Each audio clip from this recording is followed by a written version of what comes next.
We call a friend Julio Carvalho, who is a good friend of ours. He is Brazilian American. Am I right? Brazilian American. And he is professionally speaking. He has a bachelor's in psychology and biology, and has been working in the mental hospital of county jail in New Jersey, Newark, New Jersey, and is one of the founders and the president of the Divine Light Spiritist Center in Newark, New Jersey, and so many other things we could say. His adorable wife is here, Lydia, friend Tiago, and our dear friend also Eduardo. And Julio is going to tell us more about what it is to cherish life. Julio, please.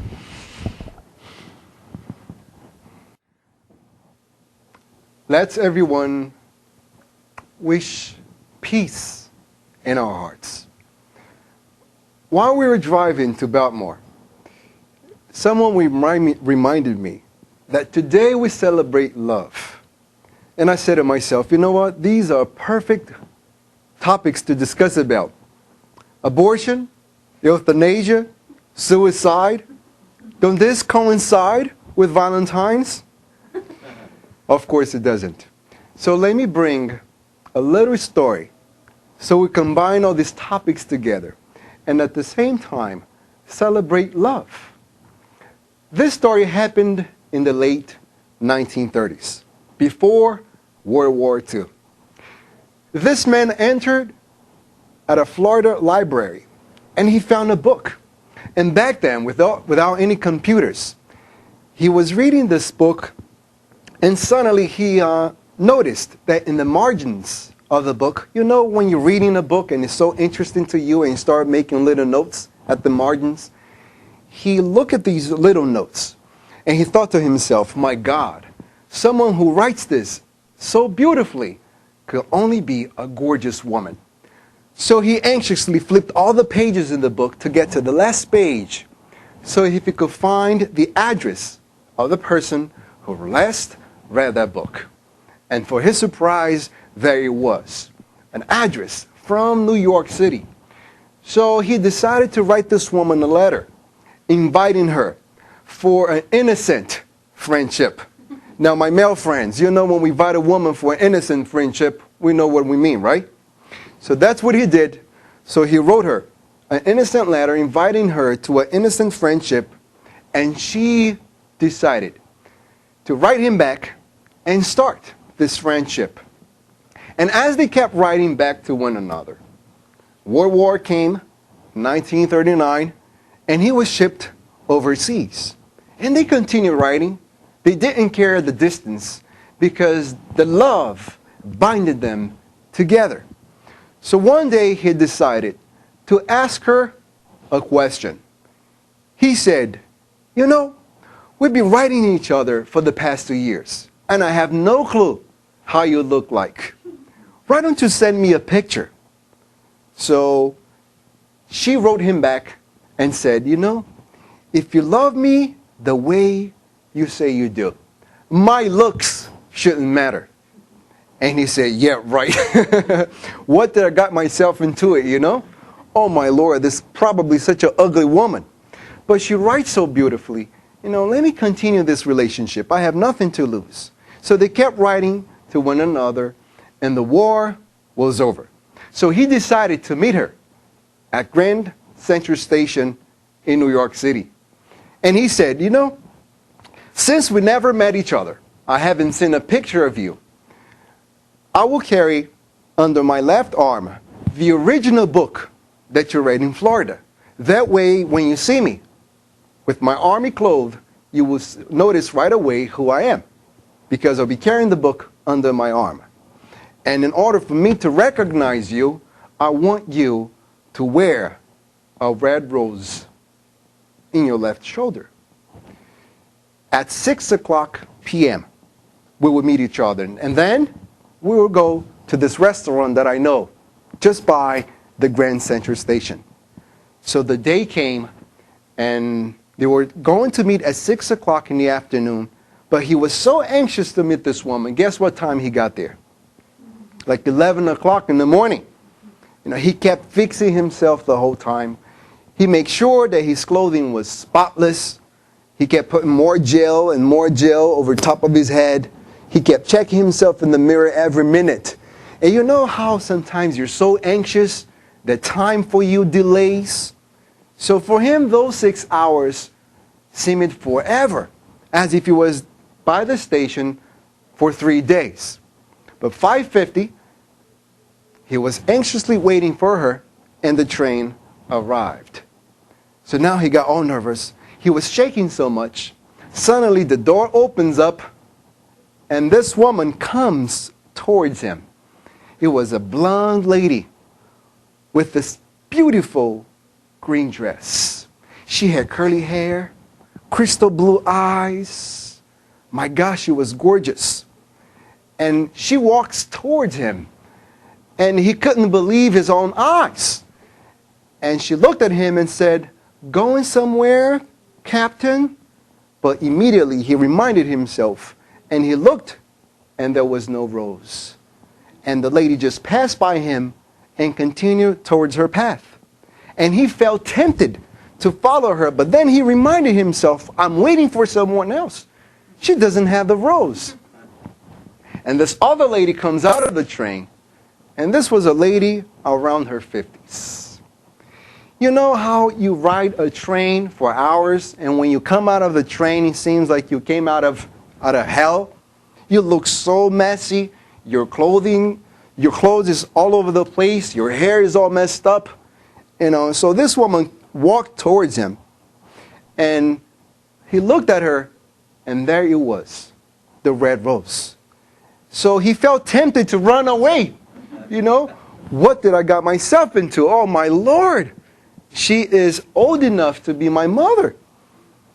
And then he thought, she writes so beautifully. This woman is so passionate that this would be better than a relationship. A boyfriend and girlfriend relationship. This would be a true friendship that would last forever. So he waited for this woman, and the woman walked towards him. It took her about almost 2 minutes just to get to him. And suddenly, she got there. She looked confused. She looked at him and said, "Is there any problem with you, son?" And he said, "Ma'am, so nice meeting you. I am the one you're waiting for. This is the book I promised you. Let's go to the restaurant as I promised you." And she looked at him and said, "Are you out of your mind?" He said, I was just waiting for you here." "So what are you talking about? Who are you?"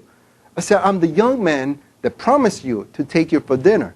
He said, "Young man, I have no idea who you are. All I know, there was this lady who put this red rose on me, and she told me to walk towards you."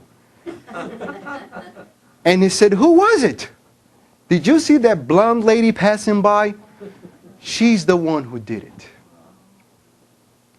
The lesson behind this story, it's all about perception, how we see things. If we follow his temptations in the beginning, the blonde lady knew in the first hand that the only reason he went after her, it was because of her looks. Therefore, she wouldn't marry him. And if he, after the blonde lady passed by, decided to run away from the old lady, he would never meet the love of his life. And that's it, how exactly life is. It's all about how we see things. Through the slides, the word perception came about 3 different times. Perception, the way of seeing things. And we Spiritists, we have a particular way of seeing life, which changes our attitude, our perception of others, how we see ourselves, and most importantly, how we see the world in general. But what we learn and what we discuss in Spiritism, it is not a belief in itself, but rather laws revealed to us. To make the principle more understandable, Let's talk about gravity. Who invented gravity? God. Now, who discovered gravity? Isaac Newton. When you're all little, you remember this cartoon. This man was sitting under an apple tree, and the apple fell on top of his head. He realized the apple was not falling, but the apple was being pulled by this force. He named it gravity. My question to you is this. Did Isaac Newton discover gravity or invented gravity? Did he discover gravity or invented gravity? Are you afraid of the answer? I'm asking you a question. Did he discover gravity or he invented gravity? He discovered gravity. And he gave the name gravity. But gravity was always there to begin with it. Gravity is a law of life. It's a physical law. And because it's a law, I don't have to like gravity. I don't have to understand gravity. I don't have to agree with gravity. But the truth of the matter is, we are all under the law of gravity. Imagine a man in the jungle who never heard of gravity his entire life. He doesn't even grab the concept of physical laws controlling his life. But then one day he climbs a tree and he misses a branch. What happened to that guy? He falls. Why does he fall? Because he is under the law of gravity. We don't have to like it. We don't have to understand it. We don't have to believe it. We are under it. And what Spiritism reveals are laws of life. So in this incomparable source of knowledge, the Spirit's book, what we're learning there, these are laws of life. It's not an opinion by someone. It's not a question of faith. It's not dependent if I like it or not. These is how life is. And we're under these laws. And we will learn there with the spirits that the only reason we suffer in life, the only reason there is misery in our lives, it's because we are constantly trying to break unbreakable laws. Traffic laws, they are controlled by man and are created by man. They are breakable, aren't they? If you cross the red light, what happens to you? The worst that could happen, you could get a ticket. But if you want to, you can cross the red light. Now, life laws are unbreakable, just like the law of gravity. Even the man, when going to the moon, he's still under the influence of Earth's gravity, of moon's gravity, because gravity is everywhere in the universe. So in the Spirit's book, we will learn the law of action and reaction, which is also a scientific law, discovered by man, not created by man. And what does the law of action and reaction states? For every action, there is an equal opposite reaction. In religious terms, because religion has taught these laws for thousands of years, with a different nomenclature, it uses the reap and sow terminology. Do you know what the word sow stands for? We hear this all the time. You reap what you sow. The verb sow stands for the action of the farmer to spread seeds. So when the soil is ready, he will sow seeds of orange. And then when the fruit is ready, he will reap the fruit from the tree. This is a law of life. I don't have to like it. I don't have to understand it. I don't have to agree with it. I am under it. Because if I plant orange, which is the only fruit I could get afterwards? Is it possible I could get a watermelon? Is it possible I could get a banana? If I plant seeds of orange, the only fruit that I could reap is orange. Our actions are seeds in the soil of life. Everything that you do, we are planting a seed that we have to reap the consequences of our actions. Once again, this is a life law that Spiritism reveals. Along Kardec, the spirits are not creating anything. They are revealing to us, just like Isaac Newton revealed the law of gravity. What are the laws that govern our moral lives? As a result, the only reason we suffer in life, the only reason we go through misery, it's because we're trying to break unbreakable laws. Jesus Christ said unto us, do to others what you wish others do unto you, because Jesus, of course, he knew the law of action and reaction. Therefore, if I do something negative to you, am I planting happiness for myself? Am I planting peace for myself? If I steal from people, if I betray people, if I rob people, what am I planting for myself? Happiness, peace, joy? Of course not. Just the opposite. Therefore, it's all about perception, how I see things. And the way I see the world, it would change my actions. So if we're addressing a materialistic society, it's a waste of our time to speak the reasons not to abort children. If we're speaking to a materialistic society, it's a waste of time to speak about the capital punishment, about abortions in general, about suicide. Because if a materialistic society teaches us there is nothing after death, there are no consequences of our actions, anything that we said, it will not resonate in their ears. So this is why Spiritism teaches not something that has created, but something that was revealed about life laws. And that our actions will come back towards us. It's not important what others have done to us. What's important is what I do towards other people, because it will come back to me. Now, the suicide rates are so dramatic high as of now due to the economic problems. Just 2 days ago in Great Britain, this famous designer killed himself. And he had what most society considers to be the 3 necessary F's to be happy in life. He had fortune, he had fame, and he had fashion. And at the same time, this young, good-looking man took his own life for no apparent reason. And why?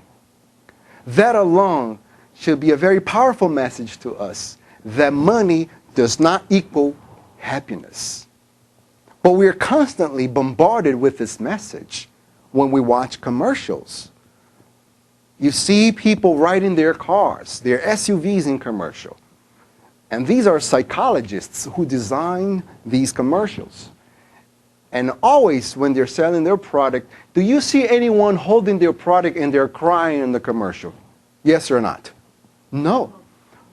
When they are selling their product, they have you in this scenario that everything is going wrong with you. And suddenly you get their product and immediately you feel happy. All your problems are resolved. To sell the image that when we have, we will be happy. And that doesn't happen whatsoever. Because things are necessary in life, but they are not the primary goal of our lives. When we limit ourselves just to get things, that's when depression sets in, because we're limiting ourselves to do so less. And the reason we want money is to fulfill 3 basic needs: the need to have sex, the need to sleep, and the need to eat. But when we look at our dog, when you look at your cat, he sleeps, he has sex, and he eats. And we ask ourselves, are we dogs and cats? No, we're not. But we limit ourselves to live a life of a dog, of a cat. And as a result, we create within ourselves what we call an existential vacuum, an emptiness. And we name this emptiness with depression. This emptiness inside us is fulfilled by so many people with beer, alcohol, drugs. And this void would not get fulfilled with drugs whatsoever. The void will only become larger and larger until the hole is so big the person will actually kill themselves. When we read in the Spirit's book, In the chapter that is concerned with suicide, Allan Kardec asked the highly evolved spirits why people take their own lives. And he says, because of idleness, in other words, laziness, the lack of faith, and fourth, satiety, which stands for when we have everything that we need. And as a result, there is no effort to be made. So to address a materialistic audience about abortions, death penalty, it's a waste of our time. Because if you don't believe in the life after soul, in life after death, that your soul will exist, will prevail, there is nothing to argument. There is nothing to prove. Therefore, to be materialistic means that you don't believe in life after death. But there are many people who call themselves religious that live a materialistic life. In the prison system that we work at, as mentioned by Vanessa, people sit in front of me every day, and I ask them, just out of curiosity, do you have a religion? And they tell me, of course. They tell me the name of their religion. And then I ask them, well, when was the last time you attended services or church? And the person has the courage to tell me that his friend got married 2 years ago. And that's when he attended church the last time. What happens is that most people have a label on them, not a true religion. And if your religion doesn't explain the laws of life in a way that you can rationally understand, you're not going to follow. Because we are eminently rational beings. We only follow things that we do understand. And if our faith preaches something that we cannot digest psychologically, we will not follow. As a result, materialistic people per se are not simply those that doesn't believe in life after death, but also those who doesn't have a real grasp, an understanding of life after death. And this is why they do the things that they do. Because when we look at statistics for abortions, the people who are committing the abortions, these are not materialistic people. These are individuals who proclaim to be religious. And looking at these statistics, and once again, this has nothing to do about condemning people. It's just an analysis. 39% of the people who are committing abortions are born-again Christians. When you look at these people, these are individuals who are supposed to have the knowledge about the action and reaction effect. And at the same time, they're doing something completely against their own opportunity of being happy in the future. When you look at the people who are committing abortions, the great majority, 33%, are people who have money. The excuse is that they're poor, but most of them who are doing, they are having money. And at the same time, they are making this decision. Looking at the abortion rates is something so shocking, because the amount of people who are committing abortions, if you want to check the numbers, go to the Center for Disease Control Department in the website.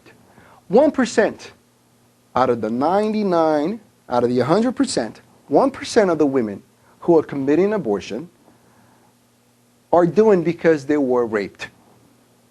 1%. 6% of them are doing it because they had problems in their pregnancy. As a result, they decided to take the baby away so they wouldn't die. 6%. The other 93% are doing it because of a lifestyle, because of social demands, because they simply did not want to bother with the baby. Now, if they knew the law of action and reaction, they wouldn't do that to themselves. Because once again, once you're harming someone, who are you really harming? Yourself. The actions will come back right towards you. When we look at the death penalty rates, it's incredible. Since April of last year, about 1,100 people died because of the capital punishment. Here, in our beloved country alone, 1,100 people. And the statistics shows that the states that kills people because they have done a really bad crime, the rates of crime are not going down. They're going up.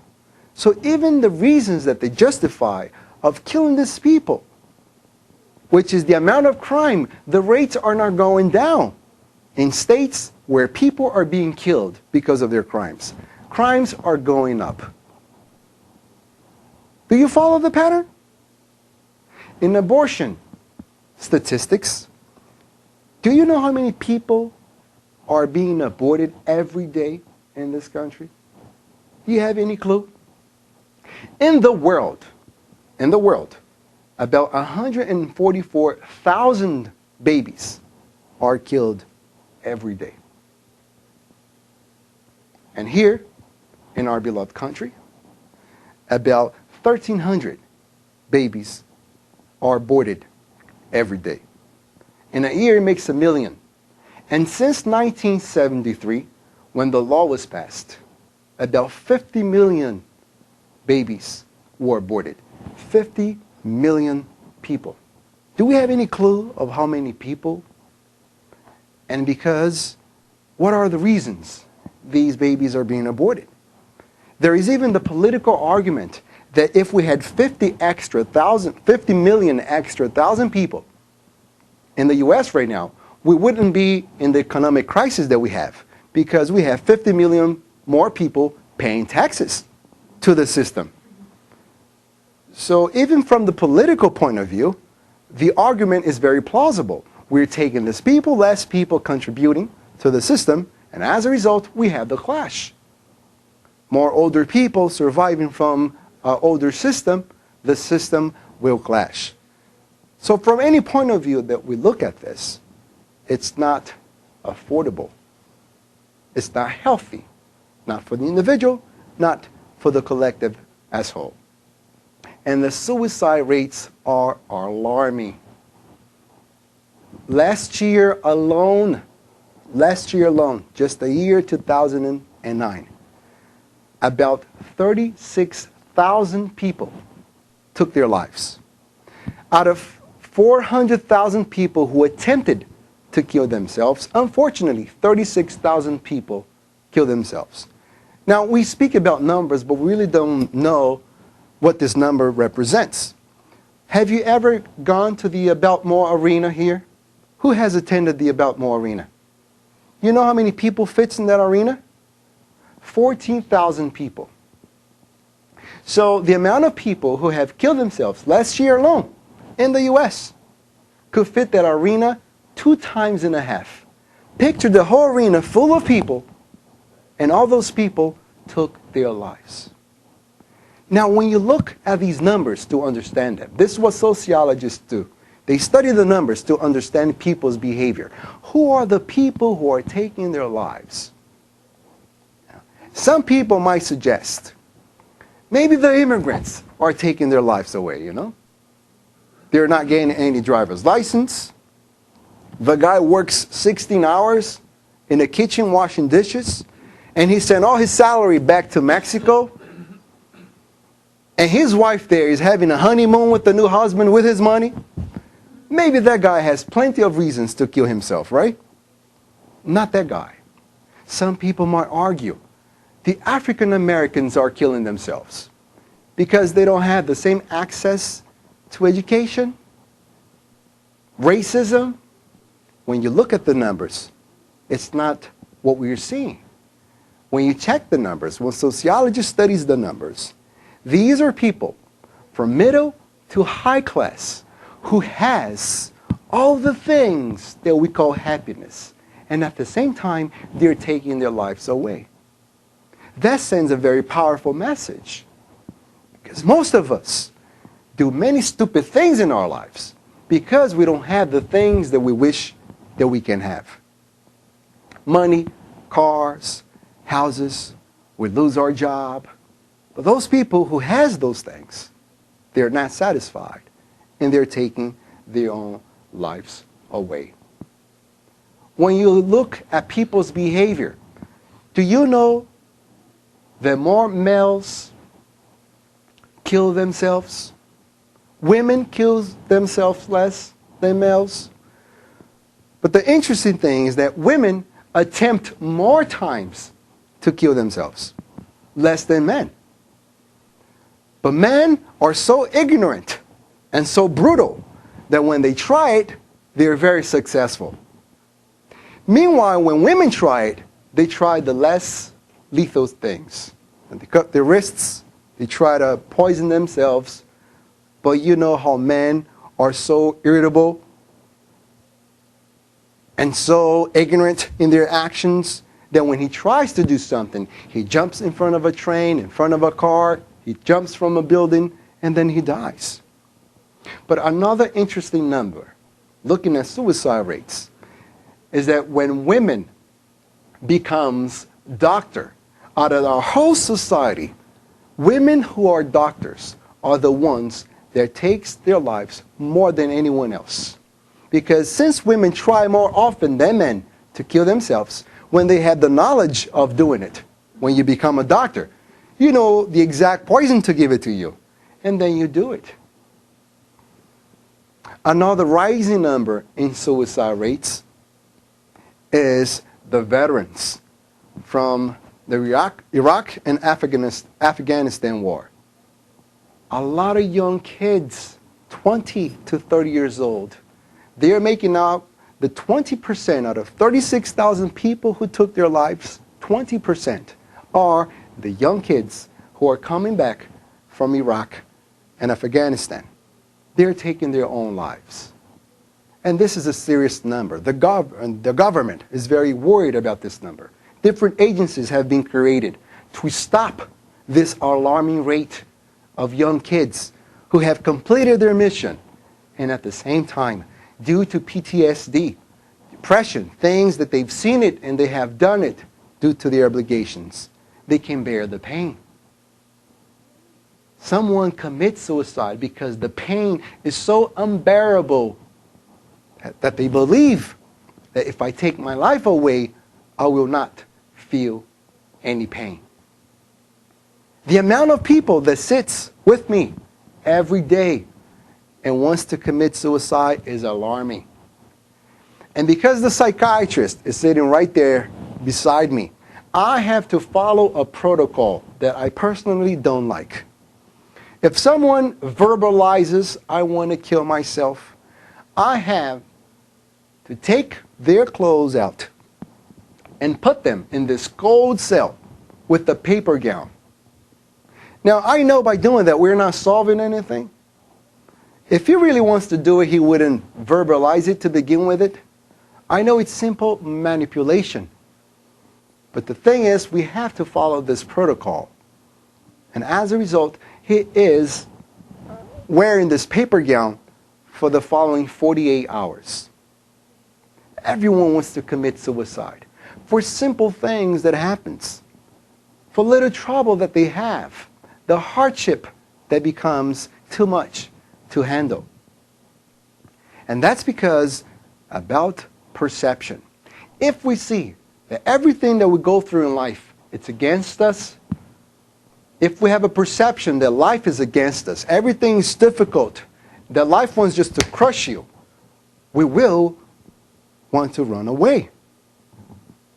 If I have a perception that life is against me, of course I would not have a baby, because a baby is just an extra burden on my pocket. Of course, I would want to kill the criminal, because he's just a burden for taxpayer.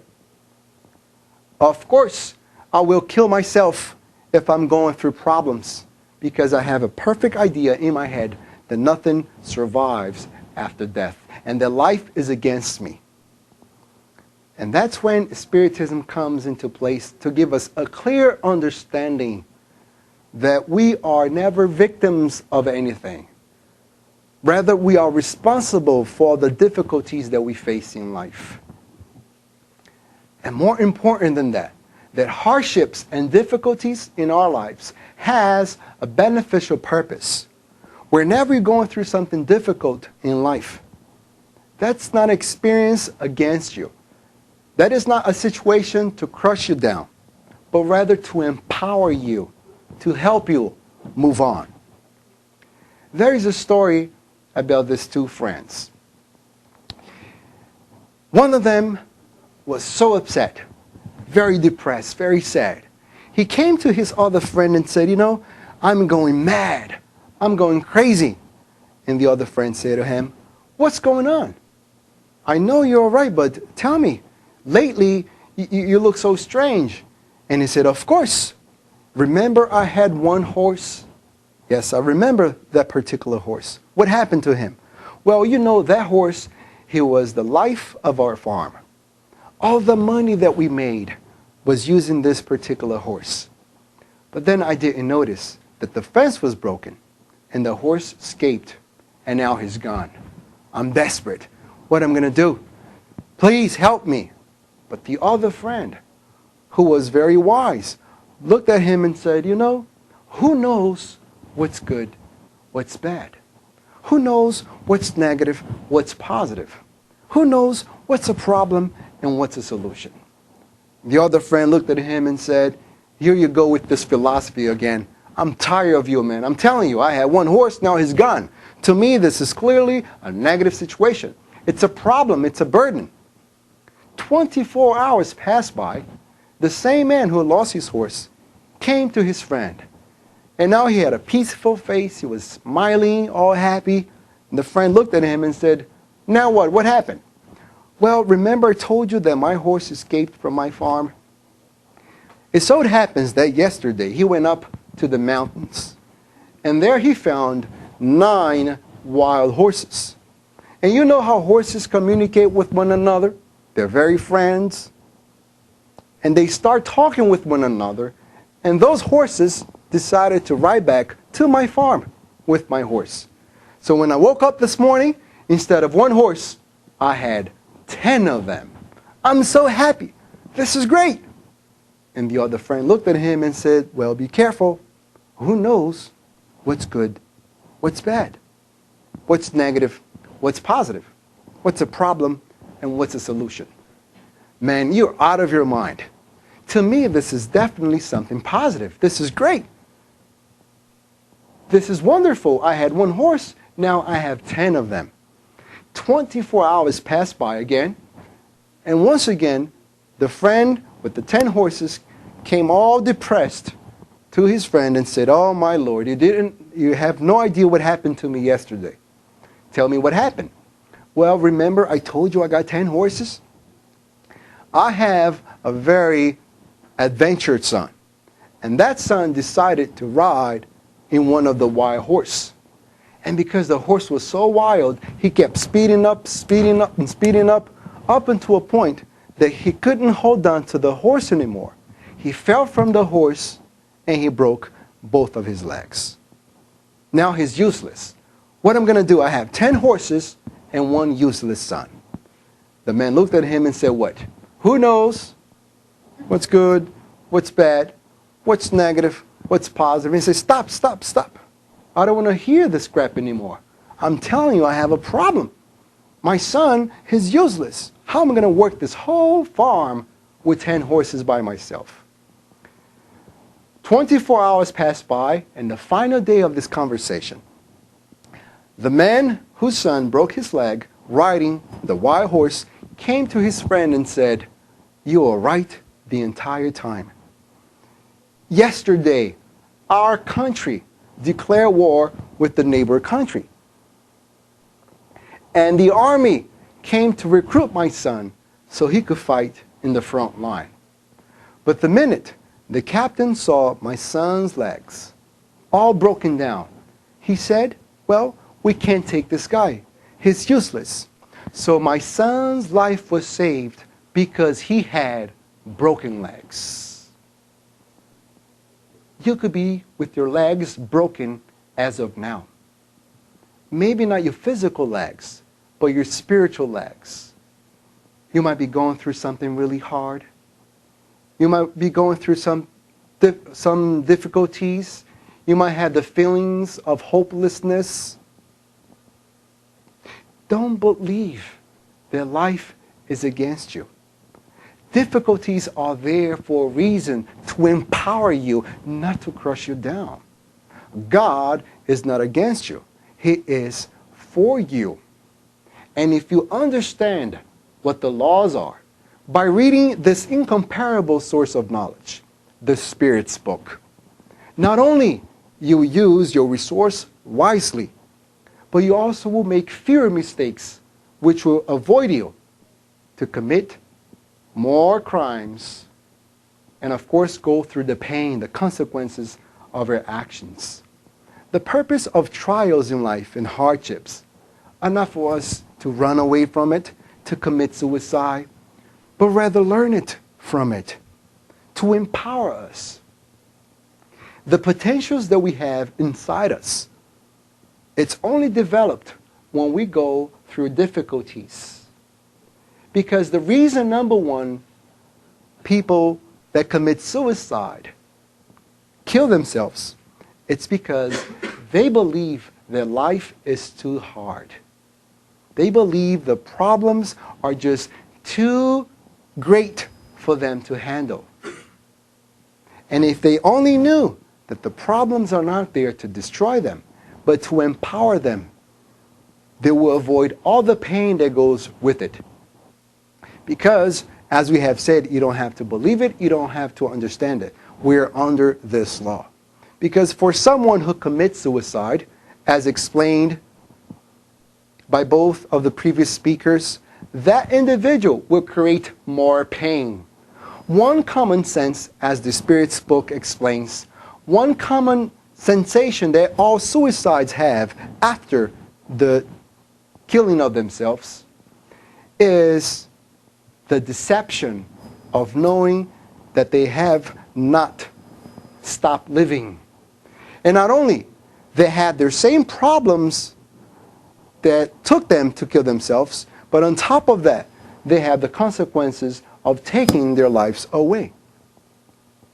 So whenever I sit with someone and I have an opportunity at my job of letting them know the consequences of suicide, when they tell me they want to kill themselves, I tell them without any hesitation that if they hang themselves, in their next reincarnation, they will be born paralyzed from their neck down, because you're breaking your neck. Someone who dies from suffocation, they're not dying because they can't breathe. They're dying because they have broken the vertebrae in their neck. So I let them know. I tell them, if you drown yourself, there's probably a great chance that you'll be born with emphysema and all sorts of lung problems. If you shoot yourself in the head and that bullet crosses the nerves of your eye, in your next reincarnation, you will be born blind. If that bullet crosses the optical nerve, your auditory nerve, you will be born deaf. And if you cross the part of your brain that controls reasoning, there is a chance they will be born with Down syndrome. And I let them know. And then I explain to them the law of action and reaction. And can you believe it that they agree with it? I don't tell them, I don't ask them to agree with it. I ask them to think about these things. Because they will be creating an unsurmountable amount of pain for themselves in the future if they do it. And unfortunately, last year alone, 2 correctional officers took their lives. One of them was going through financial problems, and he left 2 kids and a wife. He was going through so much pain, but because of the stigma, you're an officer, You can't cry. You can't complain. You're a man, you're supposed to handle your problems by your own. He went to the parking lot and he took his own life. What was the reason of this act?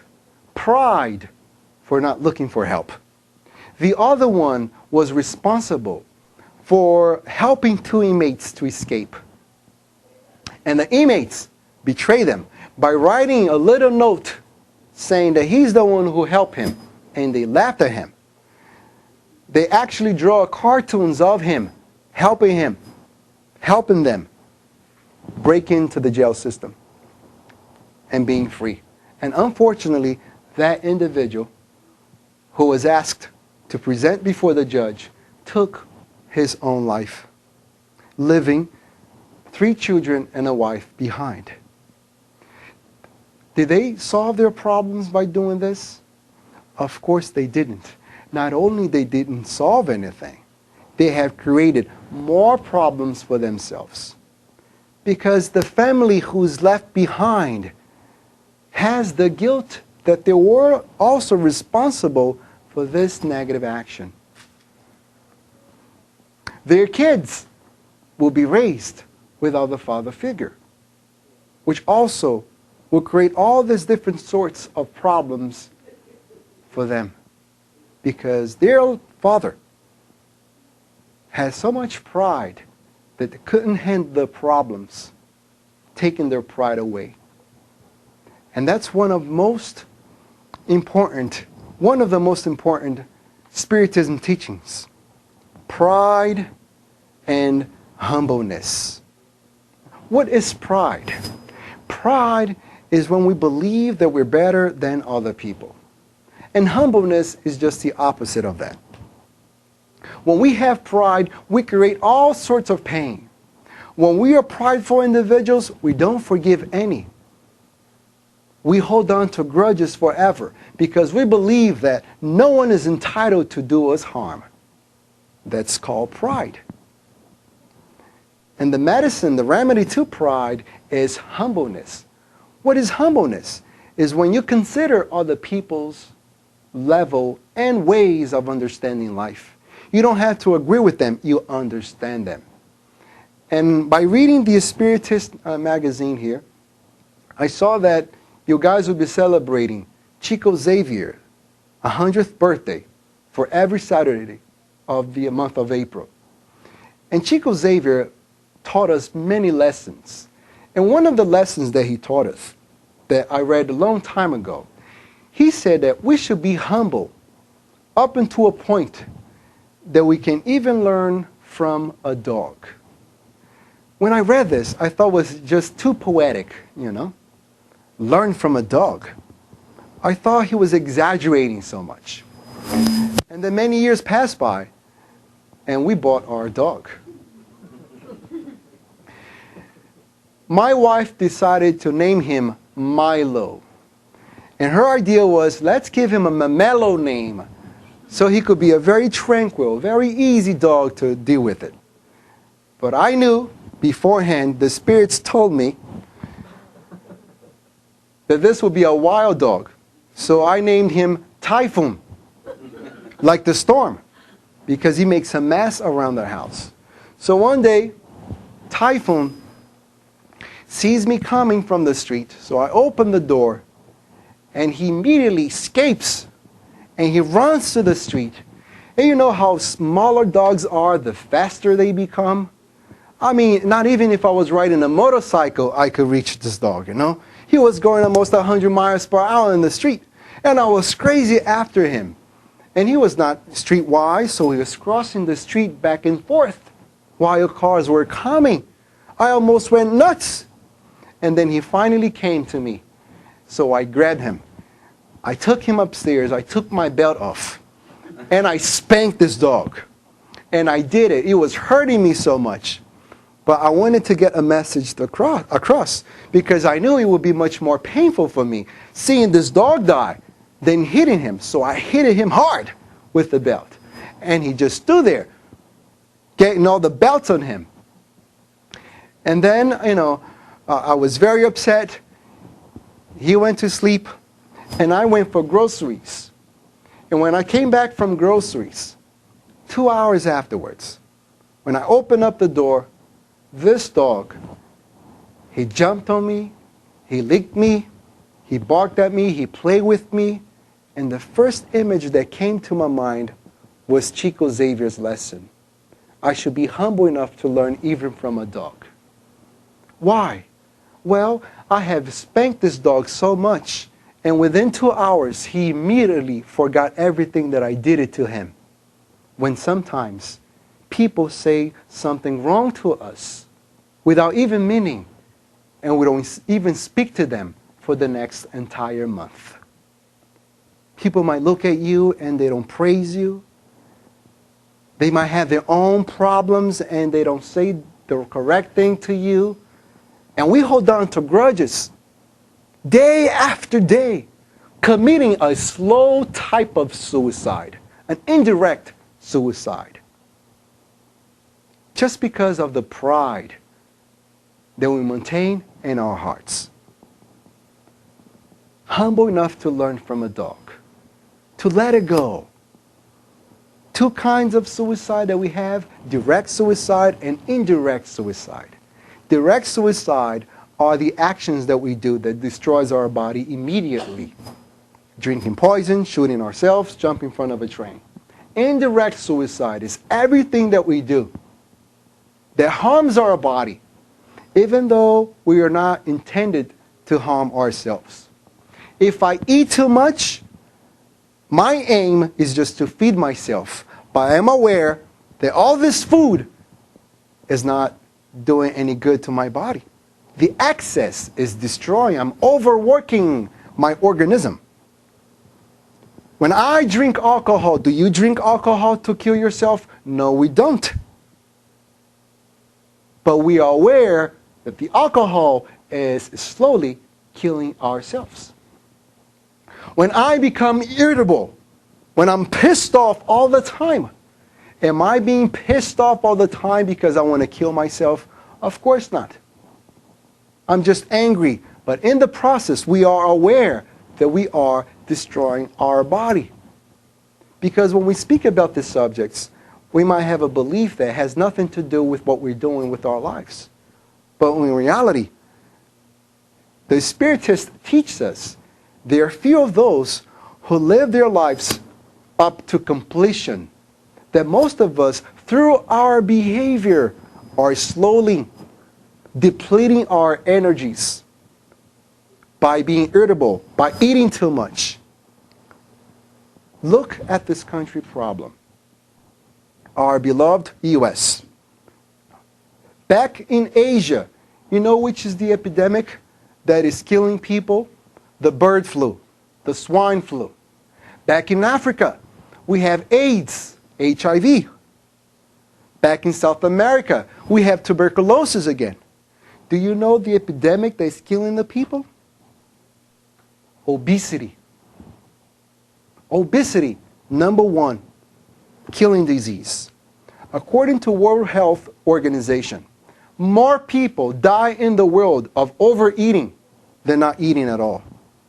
We believe that people are dying of starvation, but in reality, people are dying of overeating.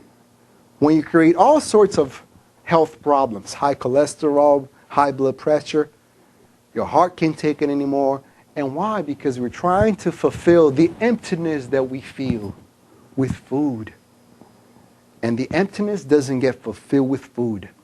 It gets fulfilled with having a meaningful life.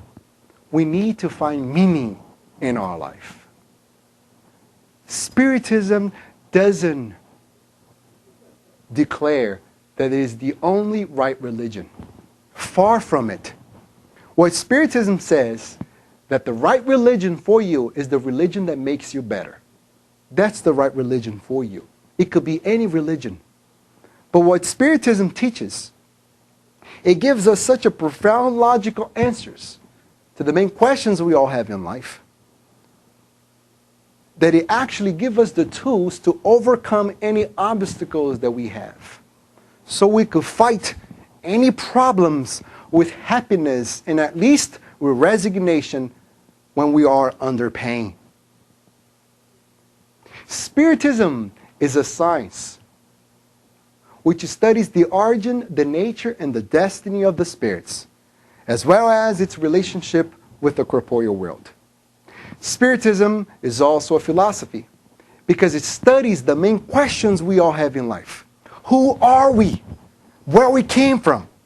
Most importantly, where are we going? Spiritism is also a religion. Not a religion in the traditional understanding of what we think religion is. When we think of religion, we immediately associate it with rituals of all sorts. Lighting of incense, candles, hierarchy of commands based on a central figure, money collection, singing, prayers in a physical specific position. And here, at the Spiritist Center of Baltimore, at the Spiritist Society of Baltimore, I'm sure you have seen none of that. Spiritism is a religion according to the original definition of the word religion, which is to reconnect the creature with the Creator. In that sense, Spiritism is a religion because it brings back the moral teachings of Jesus Christ, free from allegory and dubious interpretations. When we read the Gospel according to Spiritism, chapter 5, there's a part of this chapter that talks about madness and suicide.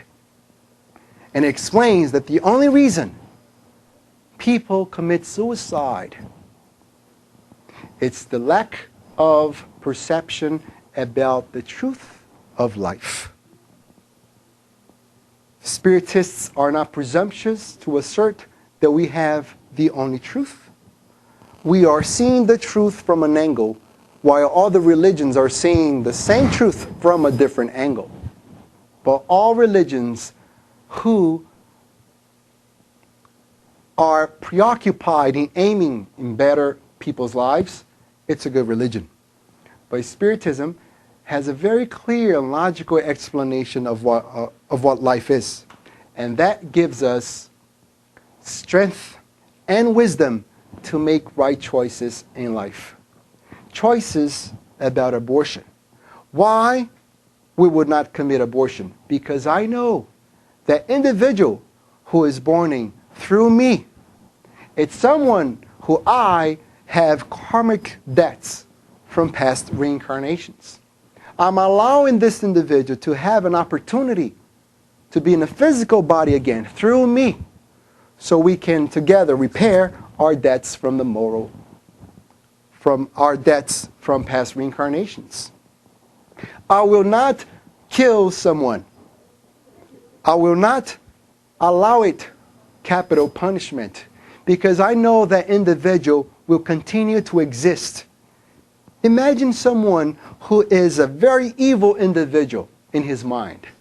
When I kill that individual, all I'm doing, I'm just liberating that individual from his body so he could continue doing harm from the spiritual world. And as a society, that's what we do. Instead of trying to repair the education that we lacked, we kill them.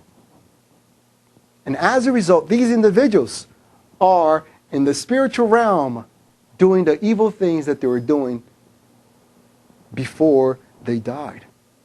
I would not commit suicide because I wouldn't be repairing anything. With suicide, all I'm doing, I'm increasing the amount of problems that I have. Therefore, I will seek strength in knowledge. And as a result, my faith will be unshakable, as Allan Kardec determined, because I will understand. When we believe in something, our beliefs, when based on emotion, are very shakeable. When I'm happy, I'm very emotional, then I believe. When I'm sad and depressed, I'm not emotional, then I don't believe. When we understand through study, through knowledge, it's not a question of how we feel. It's a question that we know that life is not against us. Life is for us. Read the Spirit's book constantly. Dive into it. Eat it. Sleep with it. The gospel according to Spiritism. Do you have an IKEA here in Baltimore? Do you know when IKEA sells you a podium, for example, they will bring that podium in 10 different thousand pieces so you could put it together? And if you have a husband, you would drive your husband crazy with that thing. Now, that podium, in order to be put together, comes with a manual. And without that manual, it's impossible to put that podium together. The Spirit's book, it's a manual for life. It's an instructional manual. And if we study it, we comprehend it, we understand it, we're not going to follow, we will comprehend it in its entirety. And as a result, we will make better choices for ourselves. There was an American writer who wrote an entire book just to mention this sentence that I will leave with you tonight. She said when she was 9 years old, one day she heard her two brothers crying. So she came down from her room in this beautiful living room, which had two windows facing one another. So the boys are crying over the left window. So she approached the left window and she saw two little brothers crying. And suddenly she started crying too.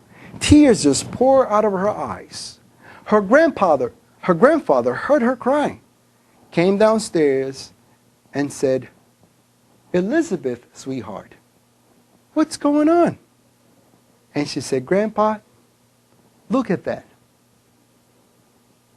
My brothers are crying because their chihuahua was killed by a car. And I hated that dog, Grandpa." "But why, little Elizabeth?" "Grandpa, that dog always went to my room. He peed on my carpet. He tear up my teddy bears. He scratched my little legs. But now when I see my brothers crying over his little dead body, that makes me so sad, Grandpa. Oh, sweetheart, come with me." So he gently grabbed little Elizabeth by her shoulder and brought her to the opposite window. And he said, "Sweetheart, do you notice anything different outside?"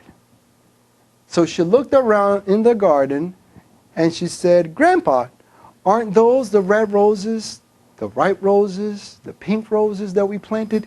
"Yes, let's check it out."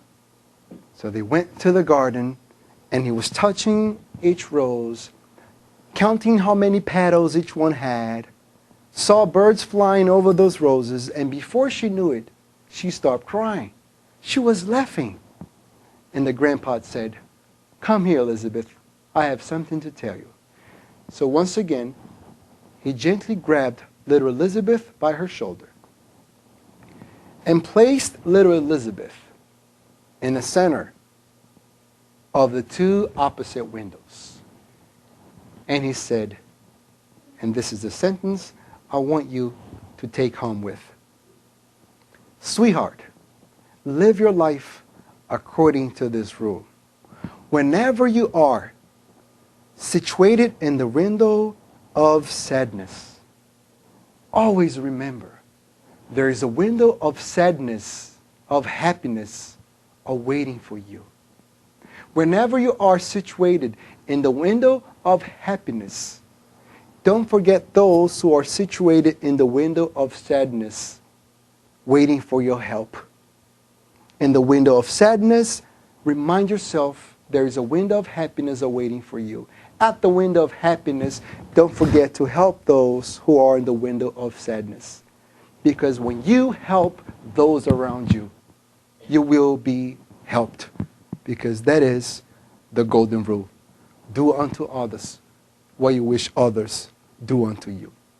Thank you so much for your attention.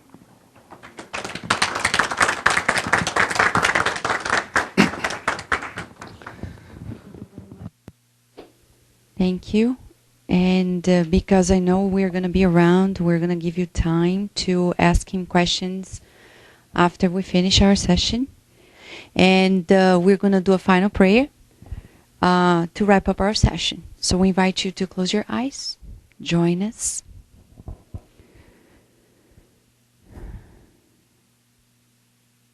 Visualizing arms of love, embracing each one of us.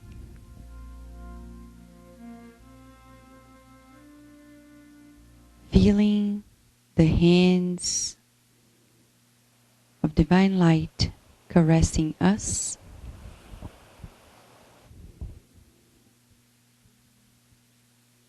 We raise our thoughts to our dear Mother, Father God, the Creator of our lives.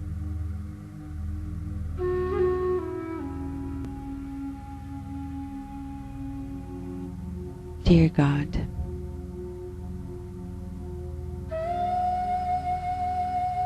throughout the many lives, you have been showing us how precious life is. Tonight, we thank you for inviting us to reflect deeper onto how we can cherish our lives by waking up every day and looking at the window of happiness, taking nothing for granted at each breath, enjoying the preciousness of each single moment.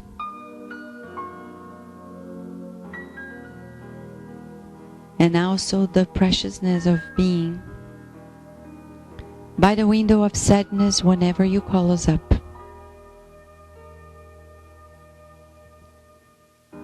We thank you for the possibilities of sharing something with others. No matter how poor, sad, we may always share the many talents, the many gifts you have given us. Tonight especially, we pray so that your mercy reaches out to all those who committed suicide,